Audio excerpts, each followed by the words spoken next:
RC Munoz umaming buntis, Gerald Anderson itinuturong ama.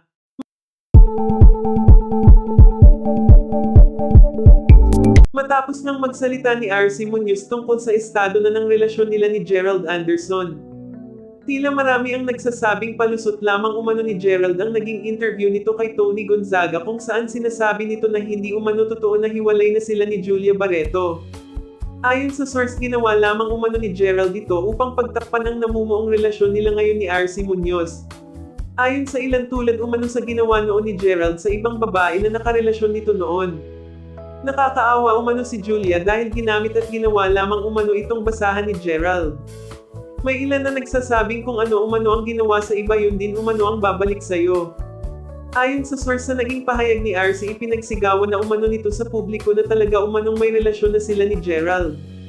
Naging malapit umano ang loob ng mga ito sa isa't isa mula nang makatrabaho ni Gerald si RC sa isang pelikula.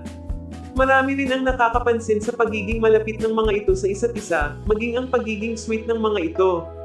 Marami naman ang nagsasabing mukhang mas bagay umano si RC at Gerald. Iba umano ang saya ni RC sa piling ni Gerald Anderson. Samantala, ayon sa aming reliable source, nahahalata umano ng mga netizens ang pag-umbok ng tiyan ni RC. Ayon sa source, buntis umano si RC Munoz. Inamin umano ito mismo ni RC sa isang interview kung saan sinabi nito na pansamantala umano siyang mawawala sa showbiz dahil sa kinailangan umano nitong mamahinga dahil sa kalagayan nito ngayon. Inamin nitong isang buwang buntis umano ito at kinakailangan umano niya ng matinding pahinga upang mapangalagaan ang kanilang magiging anak ni Gerald. Sa ngayon umano, kinailangan niyang mag-rest para sa baby nila at nais din umano ni Gerald na maalaga ni RC ng mabuting ang kanilang magiging anak.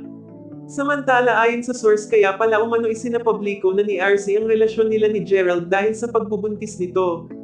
Ito din umano ang nakikita nilang dahilan kung bakit makipaghiwalay si Gerald kay Julia Barreto. Sobrang sakit umano ito sa part ni Julia, ngunit baka hindi umano talaga sila ni Gerald ang nakatadhana para sa isa't isa.